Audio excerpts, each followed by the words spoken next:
현재 시각 8시 23분 향해 갑니다. 지금 보시고 계신 머니쇼는 SBS BG앱과 유튜브에서 실시간 시청이 가능합니다. 또 다양한 주식 정보 원하시는 분들은 카카오톡 채널에서 머니를 검색하셔서 친구 추가하시면 됩니다. 나스닥 좀 많이 떨어졌고 네. 지금 챙겨봐야 될 뉴스가 좀 많은 것 같습니다. 뭐 많이 접하셨겠지만 이제 오라클, 네네. 뭐 미시간 데이터 센터 짓기 위해서 투자 유치를 했는데 블루아울이 투자 안 하겠다라고 했고. 전주가 지금 몸 빼는 분위기죠. 네네네. 그리고 뭐 거기에 대해서 추가적인 합의도 하지 않겠다라는 거잖아요. 네. 그러니까는 투자 안 하겠다는 거고. 사실 오라클은 데이터 센터 빨리 지어서 거기 서버를 이용해야 본인들의 그 수주 잔고가 다 바로 이제 실제 돈으로 이어지는 구조니까 이게 지연되면은 네. 받을 돈은 있는데 정작 들어오지 않게 되는 상황인 거잖아요. 그러니까요. 예, 예. 이 상황이고. 계속해서 오라클이 말썽이죠. 마이크론 실적은 좋았는데요. 예.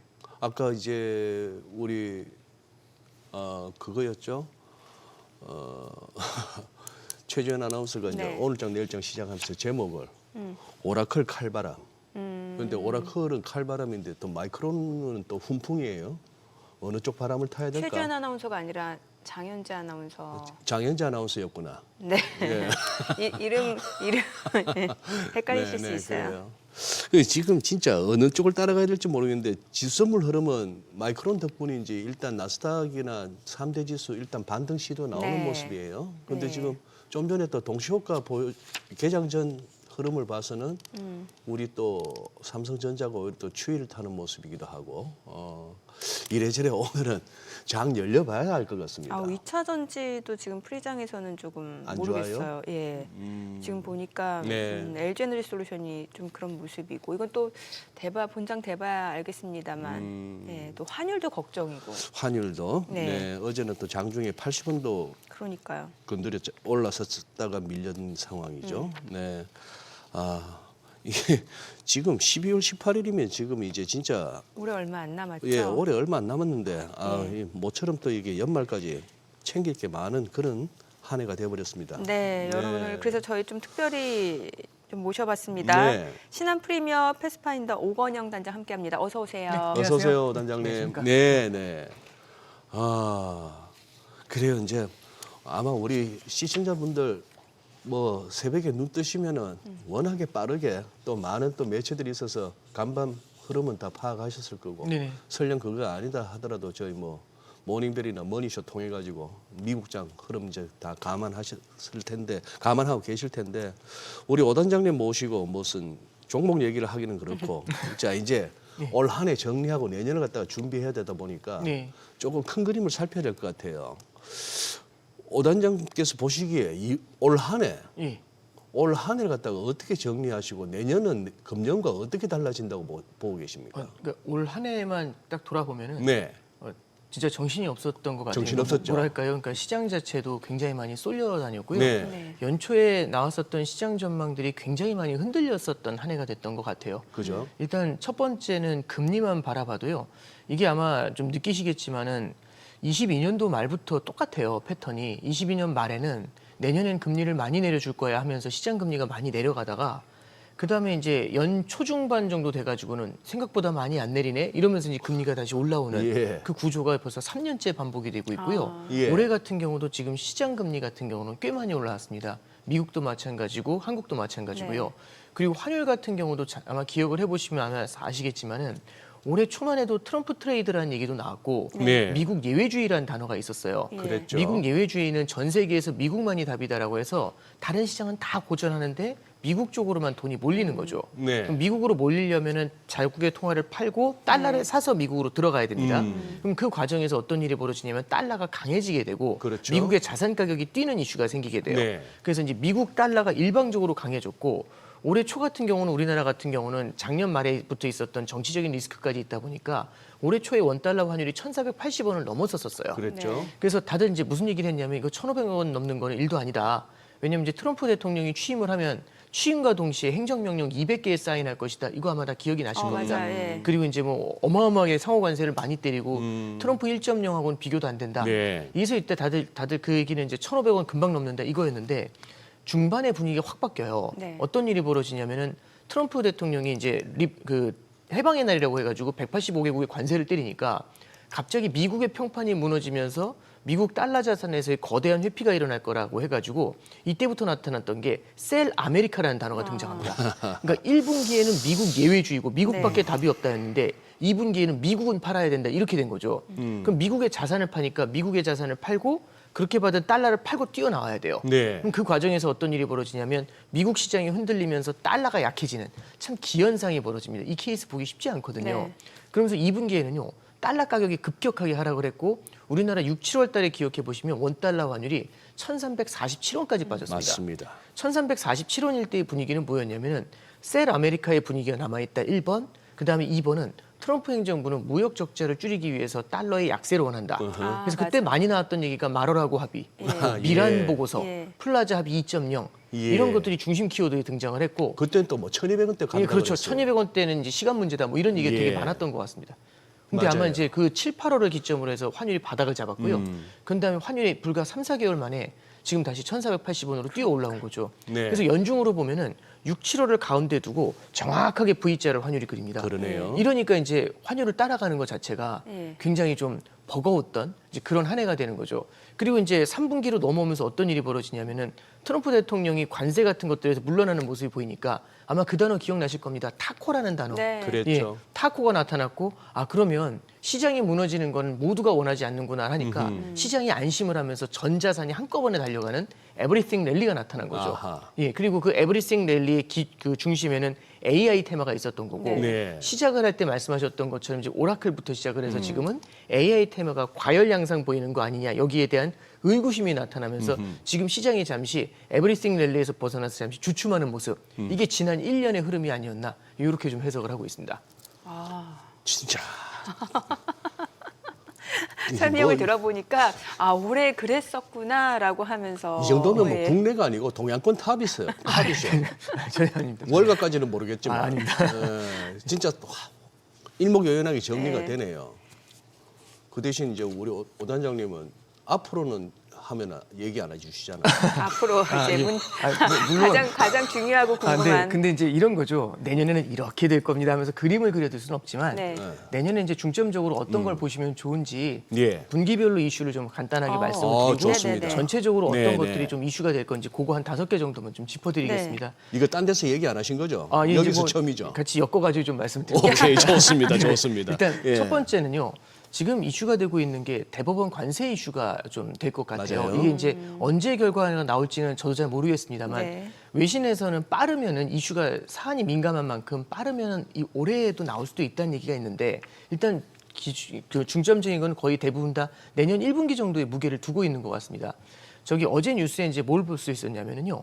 기본적으로 중소기업들이 이 관세 환급을 많이 요청했는데 네. 지금 코스트코 같은 미국의 대기업들도 상호 관세로 납부했었던 관세를 환급해달라는 요청을 했었어요. 코스트코에서. 예, 그렇습니다. 네. 이제 이런 정도의 대기업이 얘기를 한다는 거는 지금 상호 관세가 위헌이 될 것이다라는데 배팅한다는 얘기가 아하. 되는 거겠죠. 예. 그러면 이제 이게 상호 관세가 위헌이 됐었을 때는 어떤 이슈가 벌어질 것인가? 그게 아마 내년 1분기가 될 텐데 네. 저는 2가지 정도를 좀 눈여겨 봐야 된다고 봅니다. 일단 첫 번째는요. 상호 관세 자체에서 문제가 생긴다기보다는 트럼프 행정부의 정책은 3개의 축을 갖고 있습니다. 그러니까 스툴이라고 해가지고 의자가 이렇게 3개의 다리로 되어 있는 네. 의자 있잖아요.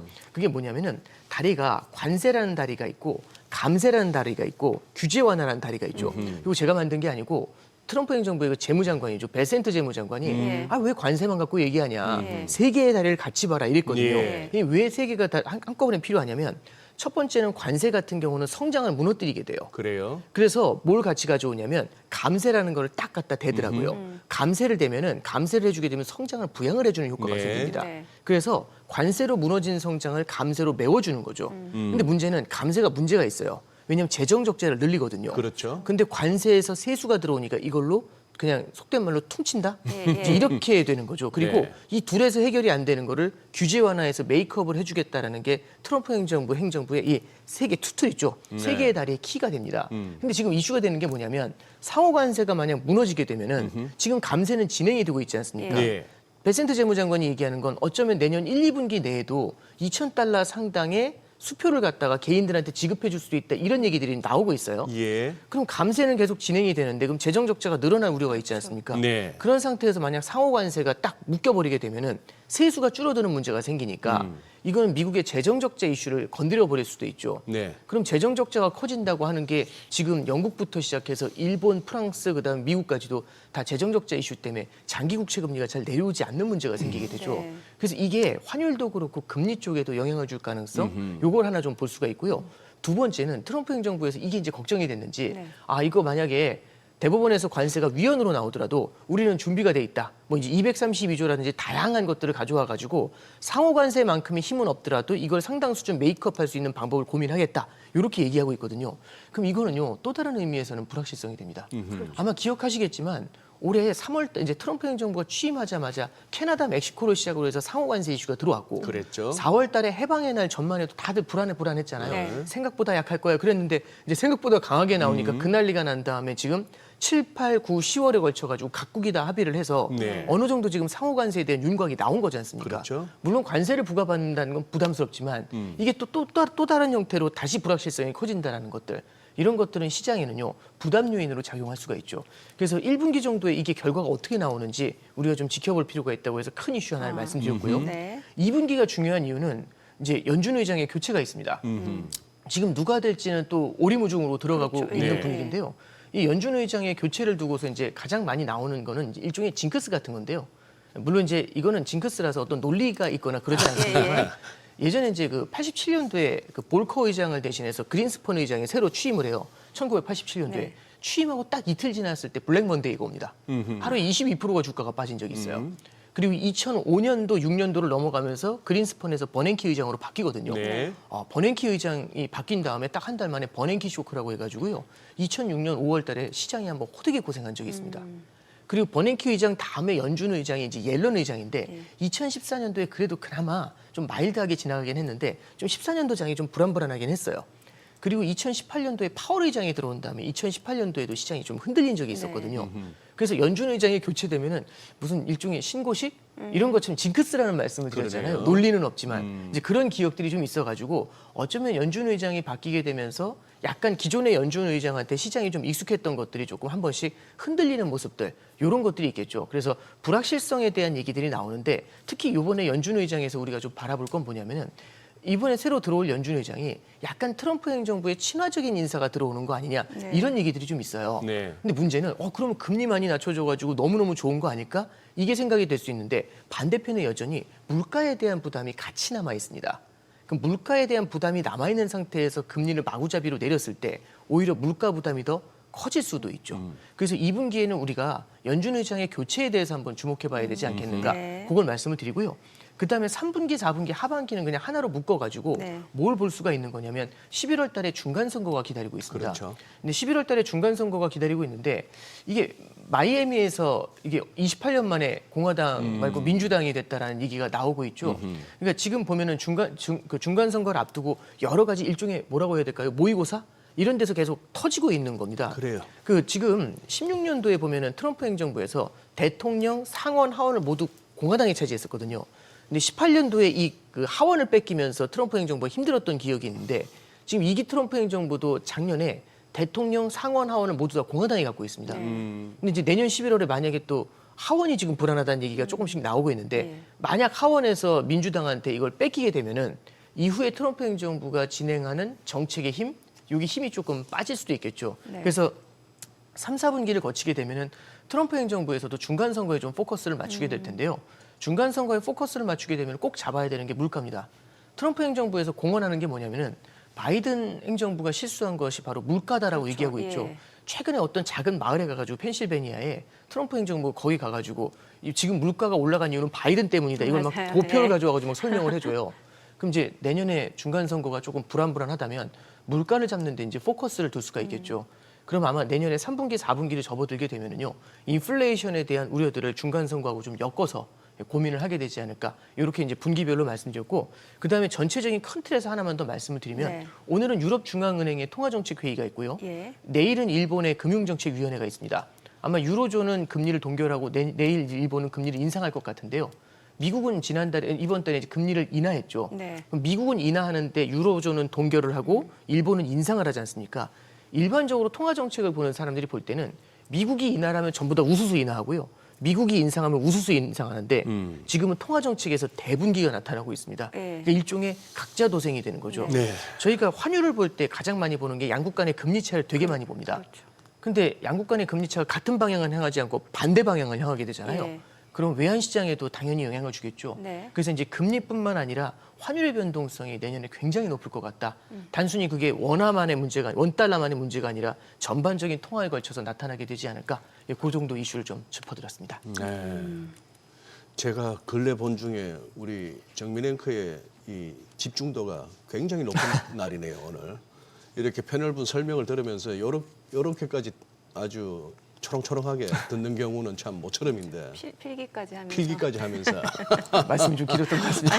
아니, 아니 지금 이 기사 하나 읽어드릴게요. 지금 이제 PBS 방송과 NPR 여론조사 기관 마리스트 뭐 이렇게 해서 여론조사를 했는데 트럼프 대통령의 경제 정책에 대한 운영 잘하고 있다 응답자 36%.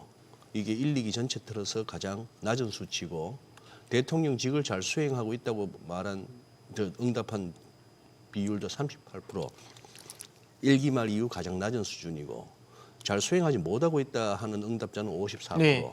자 이제 여론조사라는 게 이제 여론조사 기관의 뭐 또 편향성도 있기 때문에 이제 이거 하나만 보고 얘기할 수는 없지만 어쨌거나 문제는 생긴 것 같아요 지금. 네. 그리고 저는 개인적으로 최근에 한두 달보다도 한 달 정도 트럼프 대통령 갑자기 좀 기가 좀 꺾였다는 느낌을 많이 받거든요. 예. 아마 그거 같아요. 제가 봐서는 그 앱스틴 파일 열어라 하는 예. 그걸 갖다가 상하원에서 법안이 통과되고 본인이 서명할 수밖에 없는 상황까지 내몰렸고 그거 내일 발표해야 됩니다. 네네. 내일이 네. 30일 기한이에요. 네. 뭐 그런 상황까지 오면서 중간에 여러 가지 어떤 베센트 장관이 감히 네. 절대적인 인사권자인 대통령이 뭐라고 얘기도 안 했는데 크리스마스 전에 아마 하세스로 될 거야. 케빈 하세스로 뭐 이런 식으로 나오는 거 등등 해서 그리고 지금 그 비서실장 여성 비서실장 성함이 이름이 생각이 안 나네요. 예. 어디 인터뷰에서 예. 대통령 갖다가 알코올 중독자적인 성격이다 이렇게까지 표현을 했는데 예. 거기에 관해서 이제 많은 질문들이 나오는데 비서실장을 이렇게 옹호를 합니다. 예. 수지와일스. 예, 맞아요. 내가 술을 마셨더라면 나는 알코올 중독자가 됐을 것이다. 뭐 이런 식으로 하는데 이래저래 돌아가는 상황을 봤을 때는 트럼프 대통령이 지금 많이 기세가 네. 취임초 대비 눌렸다는 건 느껴져요. 예. 그리고 이거 분위기가 관세 협상 내전에 이런 것도 흐지부지 될 수도 있겠다 싶은 생각도 들어요. 예. 이제 그러니 이제 다른 나라들도 예. 미국에 거부겁은 안 할 수도 있겠다 싶은 생각도 들어요. 네. 이제 최근에 그 아까 이제 대기업들이 상호관세 환급 요청을 했다는 그러니까. 얘기를 했잖아요. 네. 이제 거기에 또 뭐가 있냐면 일본 기업들 같은 경우도 상호관세 환급 요청을 하고 있어요. 어. 만약 이게 위헌이 되면은 굉장히 좀 여러 국가들이라든지 이제 미국에 있는 다양한 기업들이 이쪽으로 좀 몰려가게 될 가능성도 좀 있지 않을까 그런 네. 생각을 좀 해볼 수가 있고요. 두 번째는 이제 최근에 트럼프 행정부의 힘이 빠졌다는 말씀을 해주셨는데 이게 앱스타인 파일뿐만 아니라 지금 이제 조란 맘단이라고 해가지고요. 예. 그러니까. 아마 이제 이게 내년에 많이 들을 게 요즘 불평등, 그러니까 인이퀄러티라는 단어보다는 네. 어포더빌러티라는 맞아요. 단어가 맞아요. 유행을 하고 예, 있습니다. 예. 그러니까 결국에는 어느 정도 내가 구매력이 있음을 얘기하는 건데 지금 전체적으로 보면은 자산 가격이 많이 올랐잖아요. 네. 그러면서 임대료가 굉장히 크게 뛰어올랐습니다. 그 두 번째는 물가가 쉽게 하락을 하지 않고 있잖아요. 그렇죠. 그리고 아마 이제 뒤에서도 말씀드리겠지만은 미국의 특히 유색 인종의 실업률이 빠르게 뛰어 올라오고 있어요. 그럼 첫 번째는 미국은 물가가 높고요. 그리고 렌트비도 높은 편이죠. 네. 그리고 두 번째도 상대적으로 미국이 지금 금리가 높은 편이죠. 모기지 금리가 쉽게 안 내려오고 있습니다. 네. 그리고 이제 세 번째는 말씀드렸던 것처럼 고용 시장이 좀 식고 있는 분위기가 나타나잖아요. 그럼 물가 높고 금리 높고 실업률 높아지잖아요. 그럼 서민 경제는 직격탄입니다. 네. 그럼 돈이 없는 상황에서 엄청난 임대료를 내려면 어포더빌러티가 이슈가 되니까 그 문제가 제일 큰 곳이 뉴욕이거든요. 그러다 보니까 물론 이제 그분의 정책을 한마디로 딱 표현하기는 어렵지만은 외신에서는 사회주의자 이렇게 표현까지 하고 네. 있거든요. 그러면은 사실 내년 중간 선거에서 이 어포더빌러티에 대한 이슈가 굉장히 크게 부각이 될 것 같고요. 트럼프 행정부에서는 이 문제를 해결할 방안을 아마 백방으로 고민을 해야 될 겁니다. 근데 지금 말씀해 주셨던 것처럼 이제 수지와 S뿐만 아니라 그 외곽에 있는 마가 세력들 있죠. 네네. 트럼프 행정부를 지지하는 세력들도 지금 6갈래, 7갈래 이렇게 막 여러 가지로 쪼개져 있거든요. 맞아요. 이러다 보니까 지금 구심점을 잡기가 쉽지는 않은 것 같습니다. 그래서 여러 가지 정책에서 돌파구를 찾아야 되는 게 지금 트럼프 행정부의 미션이 아니겠는가? 예, 그렇게 정리해 봅니다. 그 구심점이라고 말씀하셨는데 그 부분도 공감이 가네요. 어떻게 보면은 뭐 가장 쓸데없어 보이는 게 정치지만 또 가장 중요한 게 정치인데 구심점이 없어요. 미국도 어디도. 민주당의 구심점이 안 보이잖아요. 미국 민주당에. 카말라 해리스 어디 갔죠? 미국 대통령 되겠다던 사람이 뭐 그런 식이고 공화당 쪽에서도 포스트 트럼프에 누가 딱 부각되는 사람 없고 그 뭐 진짜 만기칠람 하던 트럼프 대통령도 지금 뭔가 힘이 빠지는 느낌이고 뭐 이런 상황인데 네네. 그 어포더빌리티는 내년에 계속 갈 것 같아요. 네, 그렇습니다. 네. 물가 어포더블 하냐? 네. 예를 들어서 정치나 정책도 뭐 재정 수지 어포더블 하냐? 네. 환율 수준 감당할 만하냐? 예, 예. 뭐 이런 것들이 전 세계적으로 다 나올 것 같은데요. 네, 이게 이제 전 세계를 말씀해 주셨지만 그걸 커버하기엔 조금 시간이 모자랄 것 같고 좀 미국만 한번 조금만 네. 더 설명을 좀 드리게 되면은 예를 들어 이런 게 있습니다. 이 어포더빌리티하고 또 연관이 되는 게 뭐냐면은 과연 물가를 어떻게 조절할 수 있느냐. 그렇죠. 지금 현재 미국의 행정부하고 그다음에 연준하고는 의견이 조금 달라요. 네. 연준은 인플레이션의 파수꾼이고요. 미국 행정부 같은 경우는 성장을 부양하는 데 초점을 맞춥니다. 그러면 성장을 부양하려면 금리를 내려주면 좋거든요. 네. 근데 연준 입장에서는 물가가 부담이니까 금리를 내리는 게 되게 부담스러운 네. 겁니다. 그러면 아무래도요, 자기들의 목적에 따라서 바라보는 시각이 서로 차이가 날 수밖에 없거든요. 그래서 연준 같은 경우는 금리 인하를 갖다가 조금 꺼려 하고요.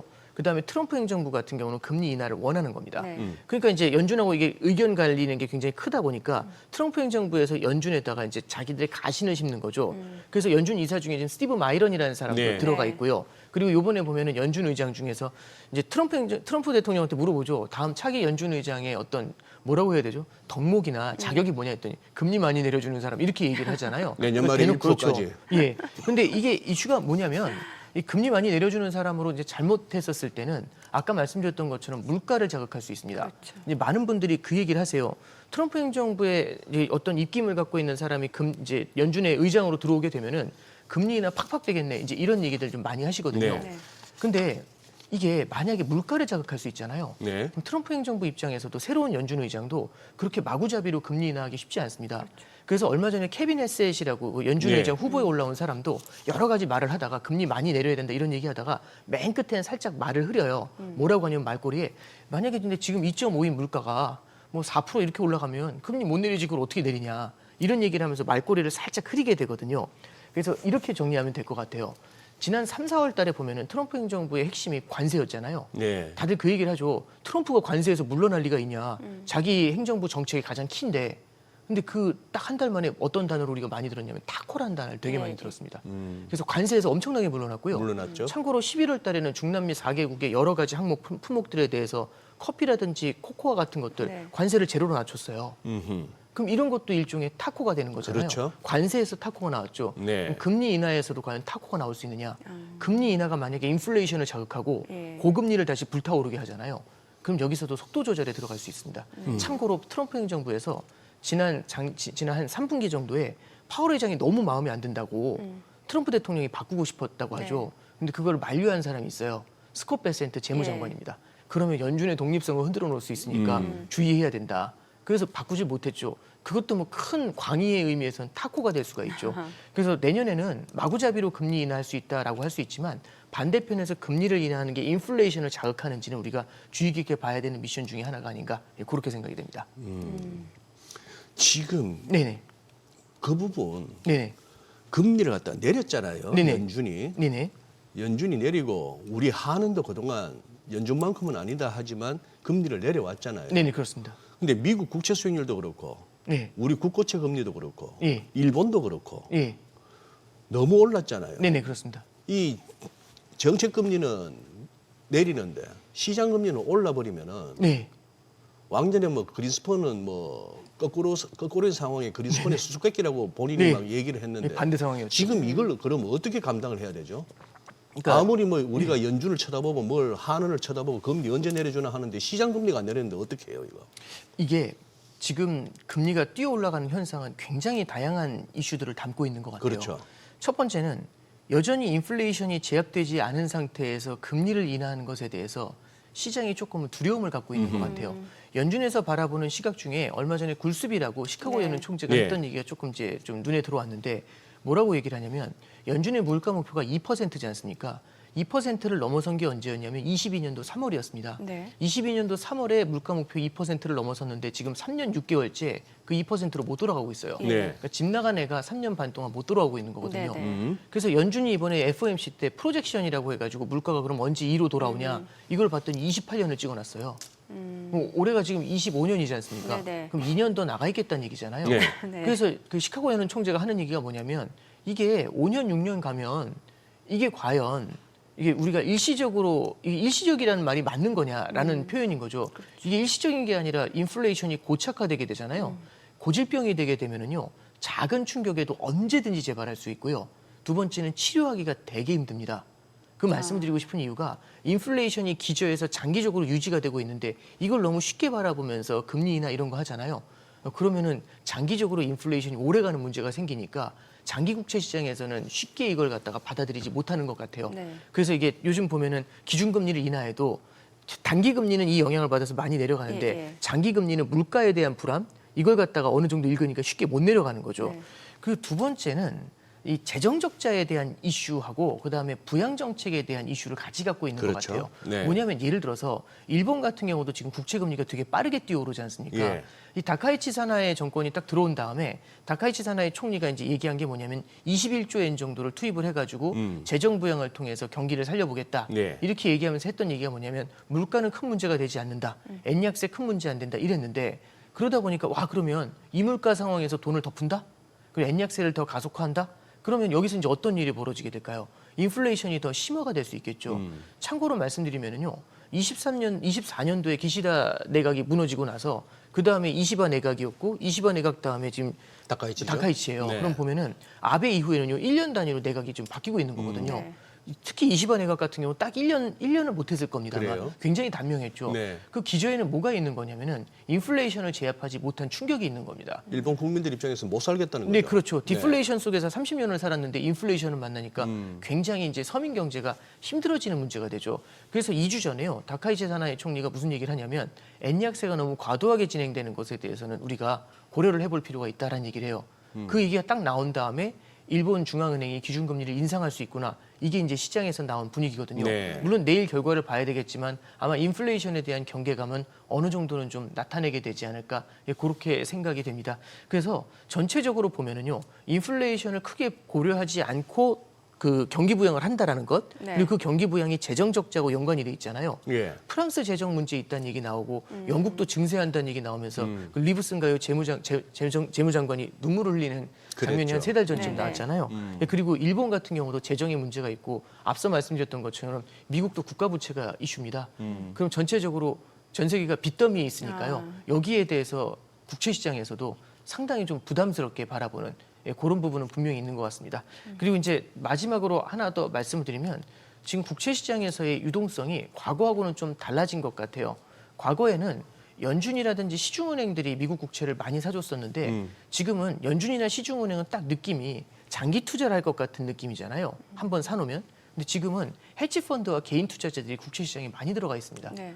그러면 이쪽은 아무래도 이렇게 길게 두고 가는 스타일이 아니라 네. 이 약간 들어갔다 나왔다 이게 예, 좀 예. 강할 것 같잖아요. 예. 그러면은 국채 시장에서도 어떤 시장 전망에 따라서 이 변동성이 되게 변동성이 커질 수 높아지는 있다. 이제 그런 모습들도 좀 볼 수가 있겠죠. 그래서 말씀드렸던 이런 요소들이 과거하고는 다소 다른 그런 국채 시장의 흐름을 만들어내는 게 아닌가 그렇게 볼 수 있을 것 같습니다. 여러모로 인플레이션 압력은 계속해서 이어질 수밖에 없는 상황이고 또 장기물 위주 국채 수익률은 떨어지기가 쉽지 않을 것 같다는 네, 이게 생각이 지금 현재는 조금 우려 사항입니다. 네. 드네요. 네. 자, 지금 8시 52분 향이 갑니다. 오늘 양시장 호가 상황 좀 체크해 보겠습니다. 먼저 코스피 예상 체결 지수부터 확인해 볼게요.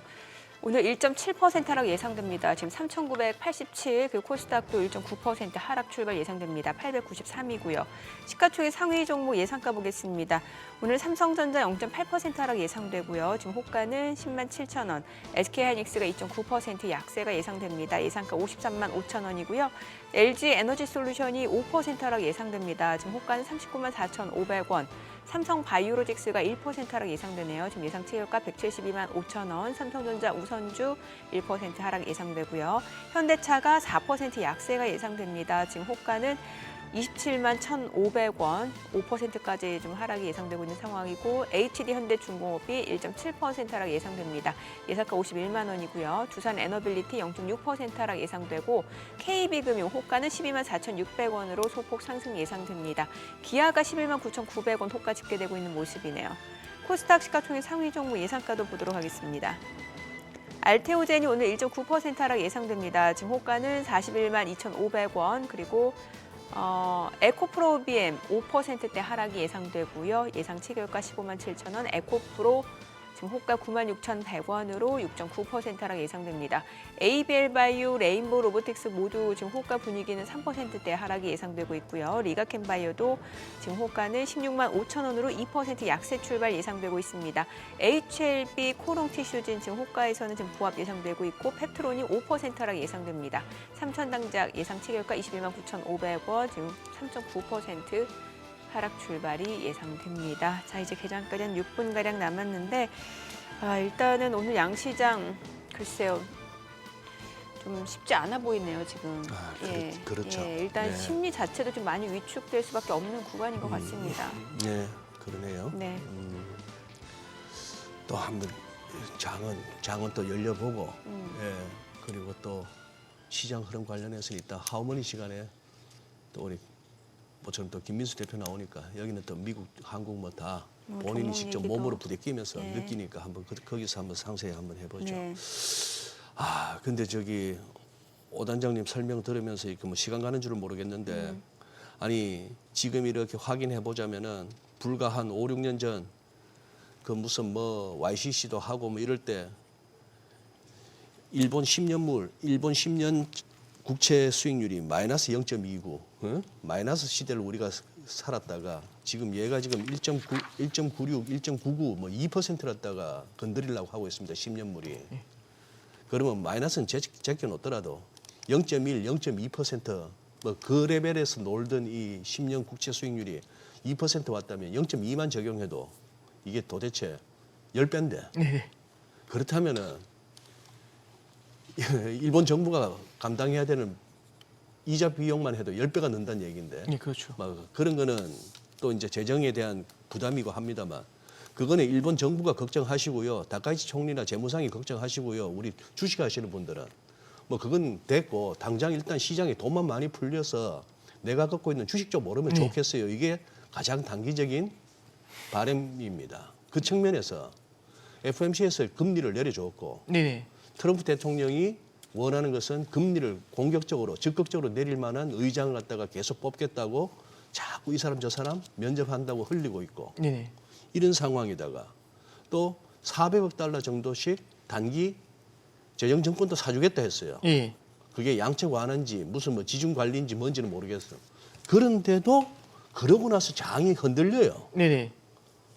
그리고 무슨 보니까 기관 투자자들이나 뭐 이런 쪽은 현금 펀드 매니저들 지금 현금 보유 비율이 3%래요. 이거는 네네. 거의 다 지금 다 몰빵을 했다는 얘기거든요. 네, 그렇죠. 예. 그러면 이제 이게 이 장이 안 무너지고 다시 또 고점을 경신하고 이러려면은 돈이 유동성이 새로 들어와야 됩니다. 네네. 그 가능성은 어떻게 보세요? 그러니까 우리가 이제 유동성이 들어온다는 거는 두 가지 측면에서 네. 해석을 할 수가 있는데 유동성이 생긴다라는 게 우리가 주식 살 돈이 들어와야 된다는 유동성하고요. 그다음에 이 돈이 없으면 망할 것 같아 해서 필요한 다르죠. 유동성은 다르죠. 예, 그러니까 예. 그렇죠. 당장 다음 달 모기지 이자 내야 되는 유동성은 다른 거죠. 아, 예. 그러니까 연준이 바라보는 양적 완화라는 건요. 물론 주식 사라고 양적 완화하는 건 아닙니다만 네네. 이게 실물 경기의 부양을 위해서 네. 되게 강력하게 돈을 풀어주는 경우가 있어요. 예. 특히 코로나 당시에는 그랬거든요. 왜냐하면 자산 시장이 다 녹아버리게 되면은요. 그럼 이 자산하고 연관돼 있는 부채들이 굉장히 큰 문제가 생깁니다. 근데 코로나 때 같은 경우는 경제 활동이 멈춰 있으니까 부가가치를 창출하지, 그러니까 수익을 창출하지 못하는 상황에서 부채 부담이 확 올라가잖아요. 네. 자산 가격이 녹으면서 예. 그럼 이런 거는 결국에는 거대한 충격으로 일종의 대공황 같은 걸로 갈 수가 있어요. 그래서 연준에서 이제 파월 의장이 얘기했던 건 뭐냐면 시장에서 필요로 하는 만큼 뿌려주겠다라고 해가지고 공격적으로 장기 국채를 사들여 가지고요 어마어마한 돈을 뿌려주게 됩니다. 네. 그래서 뭐 4조 달러, 5조 달러 이렇게 이제 돈을 뿌려주게 되거든요. 네. 그건 이제 공격적인 양적 완화라고 하고요. 그 의도 자체는 뭐 애매할 수 있습니다만 결국에는 자산 가격을 갖다가 부양해주는 효과가 있는 게 이 공격적인 양적 완화의 포인트가 될 것 같아요. 네. 그리고 기본적으로 10년 장기 국채 금리를 사는 경우가 많습니다. 예. 예. 근데 이제 이번에 연준에서 얘기하고 있는 이제 국채 매입 있잖아요. 네. 이거는요. 1년짜리, 2년짜리 단기 국채를 매입하는데 초점을 맞추고 있어요. 음. 그럼 요거를 왜 매입을 하는데 자산 가격 끌어올리려고 매입을 하니? 이렇게 물어봤더니 연준에서 얘기하는 건 그거죠. 지금 연준의 목표 중에는요. 성장, 그러니까 고용을 극대화하는 게 있고요. 두 번째는 물가를 안정시키는 것도 있지만 광의의 의미에서 금융 시스템의 안정도 같이 봐야 됩니다. 그래요? 근데 가끔 그럴 네. 때가 있어요. 22년도가 그랬는데 영란은행이 이제 영국 중앙은행이 그걸 겪어요. 뭐냐면은 그때 트러스 모멘트라고 해가지고 영국의 물가가 높은데도 불구하고 국채 시장에 거대한 충격이 왔어요. 그래서 국채 시장의 유동성이 모자라니까 영국이 기준금리를 올림에도 불구하고 양적 완화를 통해 가지고 장기 국채를 사들이더라고요. 그럼 이제 이거는 앞뒤가 안 맞는 게 네. 금리를 인상한다는 얘기는 돈을 빨아들인다는 건데 양적 완화를 한다는 건 돈을 주는 거잖아요. 네. 그래서 야 어디선 풀고 어디선 빨아들이고 이게 뭐냐라고 했더니 이 그 영국 중앙은행이 그 얘기를 하는 거죠. 이게 목적이 다르다. 한쪽은 지금 물가를 잡기 위한 것이고 다른 한쪽은 그 결국에는 국채 시장에 네. 혼돈을 갖다 방지하기 위한 것이다. 이렇게 얘기를 하고 있는데 지금 미국도 마찬가지예요. 지급 준비금이라는 게 있습니다. 은행들이 충분한 돈을 갖고 있어야 되는데 어느 정도면 충분합니까? 그걸 몰라요. 그런데 이게 양적 긴축을 하면서 이 충분한 레벨이 계속해서 줄어들어온 거죠. 그럼 어느 정도가 충분한지, 그러니까 충분한 거의 정의는 뭐냐면 큰 문제가 없는 상황이 충분한 거예요. 근데 너무 많으면 안 되니까 계속 줄이는 거거든요. 그래서 계속 줄이는데 그럼 어느 정도면 충분할까? 그건 계속 지켜봐야 돼요. 근데 갑자기 지금 보니까 그 미국의 단기 금융 시장에서 이게 조금씩 문제가 발생하고 있는 거죠. 보니까 멀미를 하는 거예요. 아, 그러면 지금 충분한 게 거의 다 왔구나. 지금 멀미를 하는 거 보니까. 그래서 딱 멈춰섰어요. 근데 멈춰섰는데 나아지질 않아요. 그럼 그 얘기는 뭐냐면 조금 오버해서 줄였구나. 이게 되는 거죠. 그래서 오버해서 줄였으면 야 다시 좀 늘려야겠다. 이런 거죠. 이거는 공격적으로 다시 사들여가지고 이렇게 끌어올린다기보다는요. 너무 많이 낮춘 걸 갖다가 적정한 수준까지 끌어올리는 거죠. 그래서 시장이 나 이제 괜찮아요 라고 할 때까지는 이걸 갖다 국채를 사들이는 구조죠. 연준 예. 단기채 매입 얘기는 저희가 개장하고 아, 예. 조금 더 들어보도록 알겠습니다. 하겠습니다. 네네. 그럼 국내 증시로 확인해보자 개장합니다.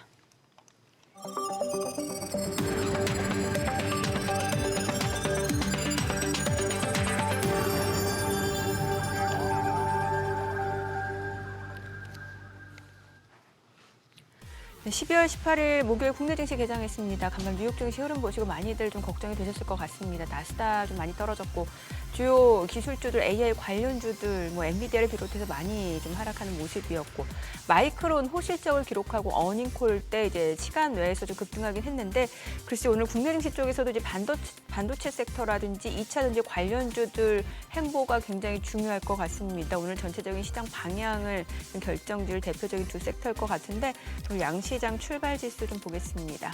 1.6% 코스피 하락합니다. 3,989. 코스닥도 1.2% 내림세입니다. 897이고요. 시가총액 상위 종목 시초가 보도록 하겠습니다.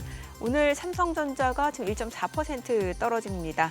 지금 현재 106,300원, 그리고 SK하이닉스도 1.8% 하락합니다. 54만 1,000원이고요.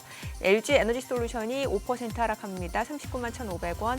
삼성바이오로직스는 0.9% 하락으로 174만 5,000원, 0.2% 하락, 낙폭 좀 줄여냅니다. 삼성전자 우선주도 밑골이 다네요. 지금 82,800원. 그리고 현대차입니다. 지금 현대차 같은 경우는 1.5% 떨어지네요. 지금 28만 2천 원. 그리고 HD현대중공업도 하락합니다. 51만 1,000원이고 KB금융 12만 3,700원으로 0.48% 내림세. 기아도 1% 하락하고요. 지금 두산에너빌리티가 7만 3,300원으로 2.9% 하락 흐름 이어지고 있습니다. 코스닥 시가총액 상위 종목 시초가도 보도록 하겠습니다. 알테오젠이 지금 0.5%대 하락 흐름 보여주네요. 지금 41만 8,500원, 1%까지 하락하네요. 지금 에코프로비엠은 5% 내림세 15만 7,400원, 에코프로도 하락합니다. 99,200원, 에이벨바이오는 보합이고요. 레인보로보틱스가 1.5% 하락합니다. 44만 원, 그리고 리가켄바이오가 1% 하락합니다.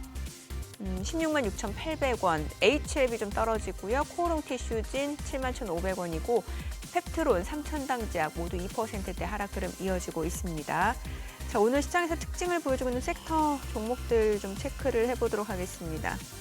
오늘 양시장 지금 하락 흐름 이어지고 있는 가운데 글쎄요, 오늘장에서는 지금 보니까 뭐 딱히 상승하는 섹터가 눈에 보이는 건 아니고 이제 외국인들이 금액 기준으로 순매수하는 종목들은 뭐 삼성전자, 삼성화재, ABL바이오, KB금융, 그러니까 금융 쪽으로 좀 매수를 보여주고 있어요. 신한지주, 또 SK텔레콤, 뭐 전통적인 통신주는 이제 방어 섹터 역할을 하고 또 그 밖에는 LG에너지솔루션, 삼성바이오로직스도 외국인 순매수 종목으로 체크가 되고 있는 모습이고 오늘 신규 상장한 종목 있죠. 알지노믹스입니다. 알지노믹스는 지금 300% 급등을 했습니다.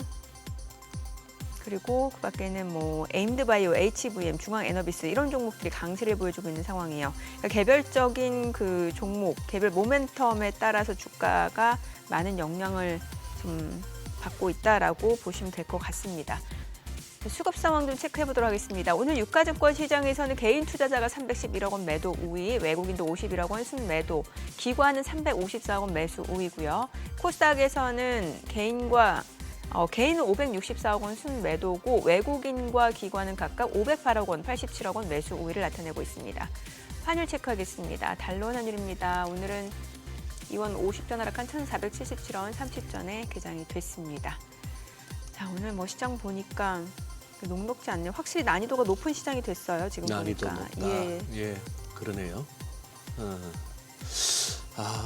뭐 어제도 기관 아마 연기금도 좀 역할을 한 것 같은데 이틀 연속 어쨌거나 20일선은 지키는 어떤 흐름이 어제 나왔는데 오늘 이렇게 되면서 기술적으로는 또 이제 우리는 21선이 무너졌고 아까 뭐 굿모닝 마켓에서도 얘기했습니다만 월가에서는 또 S&P 500이 51선을 하회하고 이제 네. 시장이 지금 이제 조금 그러네요. 연말에 이제 많이 좀 체력이 좀 약화된 모습을 보이는 건 분명한데 우리 반도체가 지금 밀리고 있는 거죠. 네, 그렇긴 한데 그래도 밑꼬리 달고 밑꼬리 달고 올라오고 있어요. 그래서 네. 이제 삼성전자는 0.7% 하락이고 SK하이닉스는 약보합권, 보합권까지 올라옵니다. 네.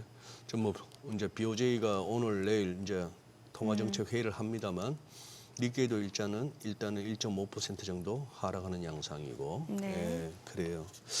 알겠습니다. 아까 그러면 그 말씀 연준 조금 더 단기채 예. 일단 그래서 그냥 정리해서 말씀드리면은 그냥 이게 연준 단기채 매입은 양적 완화하고는 좀 다르다. 그래서 금융 시스템의 불안을 갖다가 메워주기 위해서 일종의 0점 조정을 하는 그런 효과가 있다라고 이제 말씀드리고요. 아까 말씀하신 주식 사라고 풀어주는 네, 돈은 그렇죠. 아니다? 그런 케이스는 아니죠. 근데 이제 다만 이런 게 있어요. 돈을 갖다 주긴 주잖아요. 네. 그렇게 저 주식 사라고 주던 뭘 하라고 주던 돈은 돈을 주는 돈이죠. 건 똑같잖아요. 받는 그렇죠. 사람 입장에 똑같잖아요. 네. 그렇죠. 그러니까 웃으면서 주건 뭐 기분 나쁜 표정을 주건 받는 사람 입장에 똑같은 건데 예. 그럼 시장에서는 이건 돈 주는 거 아니냐 이제 이렇게 생각할 예. 수는 있거든요. 네. 그러면 야 이거는 시장에는 좋은 거 아니냐 맞거든요. 네. 시장에는 긍정적인 건 맞는데 다만 요건 봐야 돼요.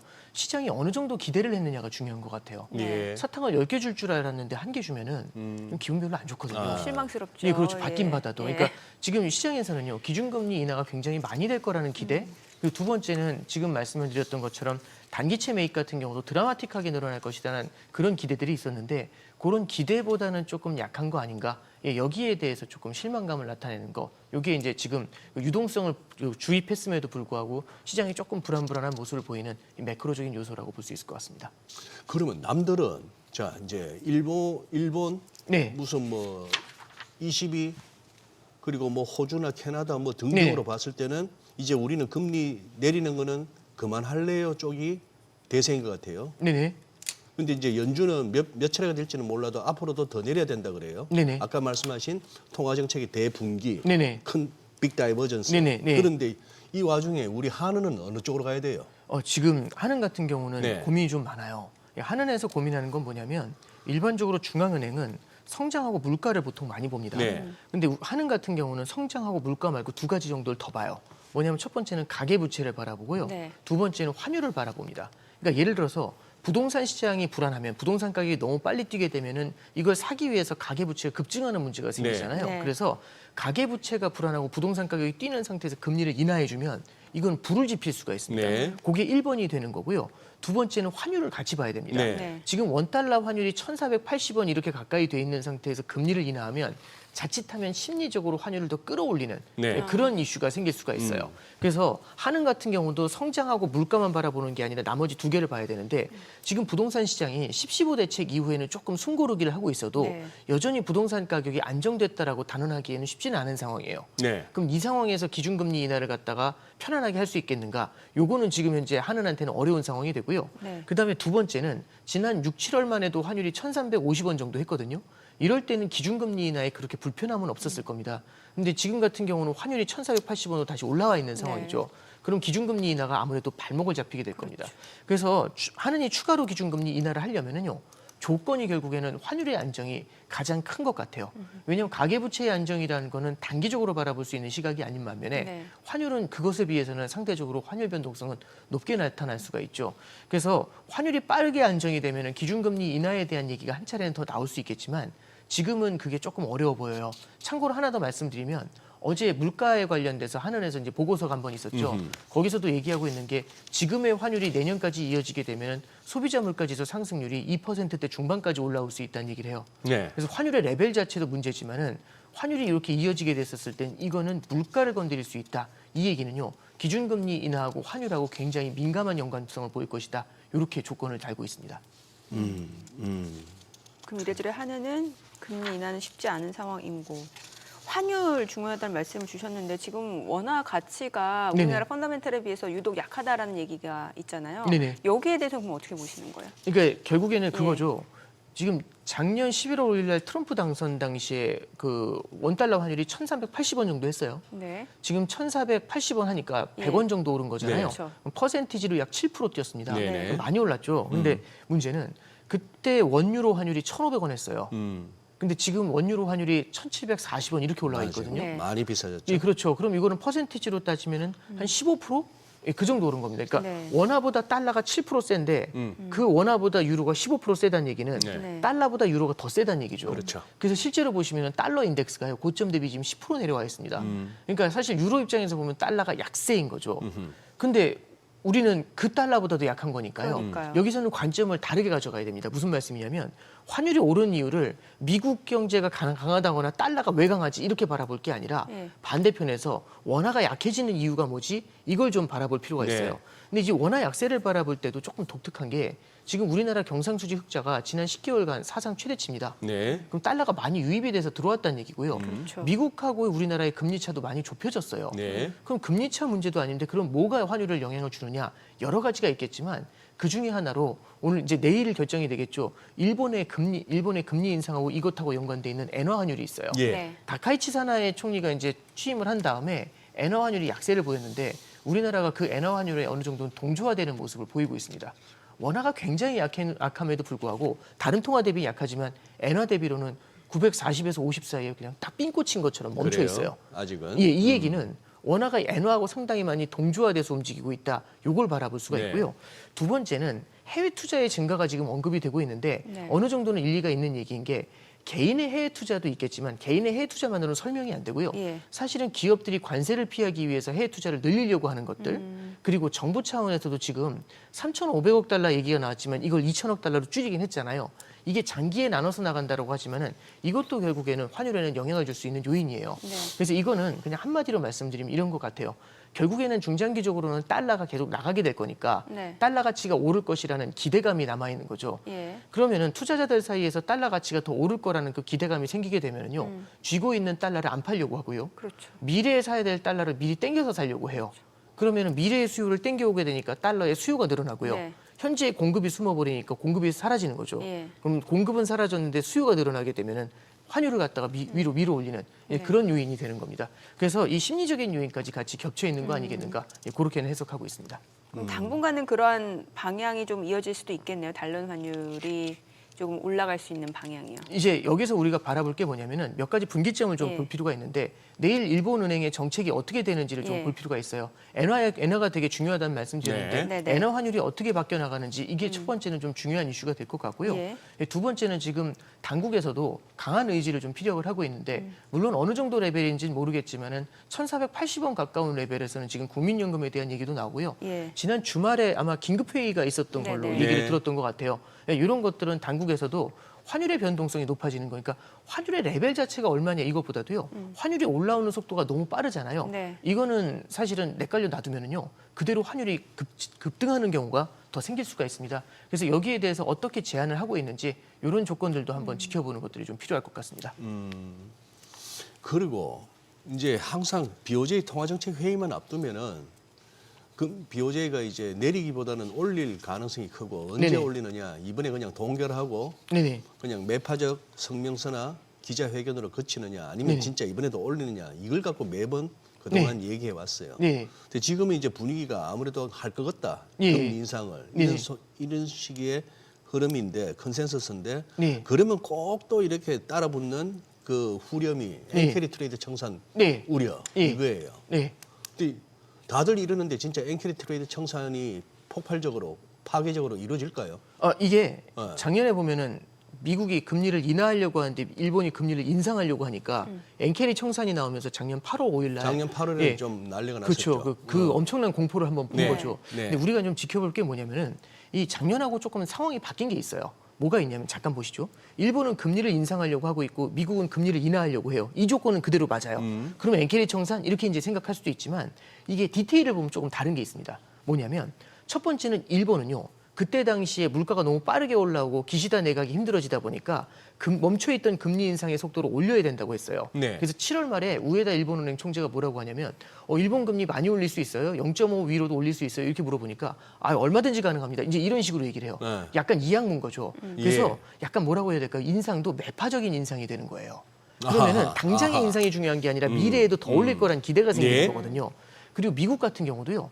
그냥 보험적 금리 인하를 하는 게 아니라 경기가 양호한데 예방적으로 금리 인하하는 게 아니라 샤메 법칙이라고 해가지고 경기 침체 우려가 굉장히 커지는 거죠. 네. 그러면 이 일본이 올리는 속도도 빠를 수 있지만 미국이 내리는 속도가 빨라질 수 네. 있다는 기대가 한꺼번에 작용을 해요. 예. 이게 엔캐리 청산으로 이어졌던 거거든요. 근데 이제 참고로 말씀드리면 지금 미국이 뭐 샤메 법칙 이런 얘기가 나오면서 경기 침체 우려가 커져 있다라는 얘기가 작년하고는 조금 다른 것 같아요.